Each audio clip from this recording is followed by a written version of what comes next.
What's going on, guys? Welcome to Soniq Sounds, and today I want to talk about a retro EQ plugin that I just purchased.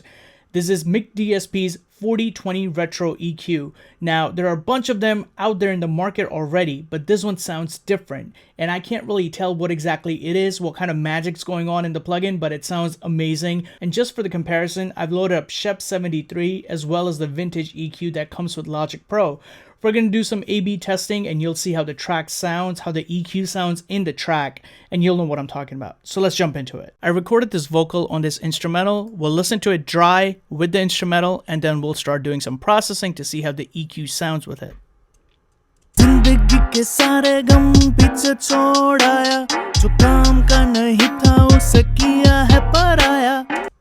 Great.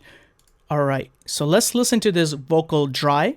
जिंदगी के सारे गम पीछे छोड़ाया जो काम का नहीं था उसे किया है पराया जिंदगी के सारे गम पीछे छोड़ाया जो काम का नहीं था उसे किया है पराया. So you can see there's a lot of low end. I obviously didn't do any kind of EQing. I'm just going to leave this up here so we can see what kind of changes are happening to the vocal, and I'm going to start loading up other EQs. I'm going to show you my first processing that I'm going to do after the EQ. So I have a standard UAD auto-tune, I have a retro compressor that's compressing the vocals, and I also have a de-esser. So those are going to be engaged. I have reverb and delay, so let's listen to reverb and delay before the EQ. जिंदगी के सारे गम पीछे छोड़ाया जो काम का नहीं था उसे किया है पराया.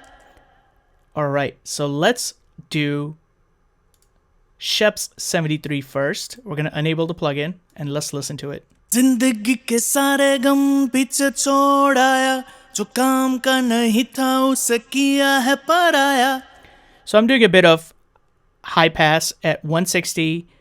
Then you have standard changes where some highs are boosted, mids are boosted, and low is also boosted very, very slightly. Now, I'm trying to mimic the settings that I used in Retro EQ so you can see the comparison between three different EQs.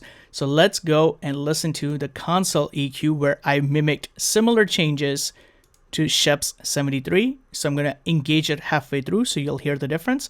Let's listen to Scheps 73 once. जिंदगी के सारे गम पीछे छोड़ाया.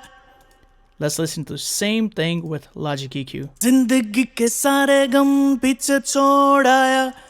They sound pretty similar. I try to mimic very similar settings on both of these plugins. They're supposed to be pretty much the same plugins. All right, and now let's load up the 4020 Retro EQ.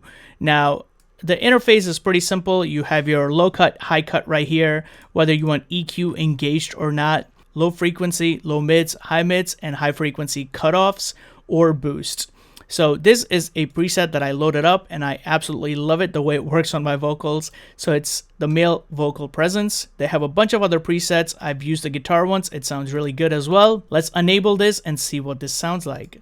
जिंदगी के सारे गम पीछे छोड़ाया जो काम का नहीं था उसे किया है पराया. I don't know if you guys can hear that difference, but the top end is super silky. Now, one other EQ that does this is EOS's Air EQ, but this is just a simple plugin you just slap on and you can hear the difference. So let's do this. Let's play them back to back, and I'm going to enable and disable different EQs in and out. जिंदगी के सारे गम पीछे छोड़ाया जो काम का नहीं था उसे किया है पराया. जिंदगी के सारे गम पीछे छोड़ाया जो काम का नहीं था उसे किया है पराया. जिंदगी के सारे गम पीछे छोड़ाया जो काम का नहीं था उसे किया है पराया. जिंदगी के I absolutely love what the 4020 does to the track. Now, it makes even a bigger difference when you have the instrumental playing, because whatever this EQ is doing, it's helping this vocal cut through the mix without doing anything else to it. जिंदगी के सारे गम पीछे छोड़ाया जो काम का नहीं था उसे किया है पराया. And now let's do it with the 4020. जिंदगी के सारे गम पीछे छोड़ाया जो काम का नहीं था उसे किया है पराया. जिंदगी के सारे गम पीछे छोड़ आया. So that's my walkthrough of McDSP's 4020 Retro EQ. Now there are probably other companies that make similar plugins, but I couldn't really get the same sound out of any other EQs that I tried out. So if you want to buy it, I'm going to leave a link in the description. I used it on vocals here, I've used it on guitars and other tracks, and I can see it being a really useful tool. If you have any questions, leave them in the comments below. If not, don't forget to share, like, and subscribe. I'll see you at the next one.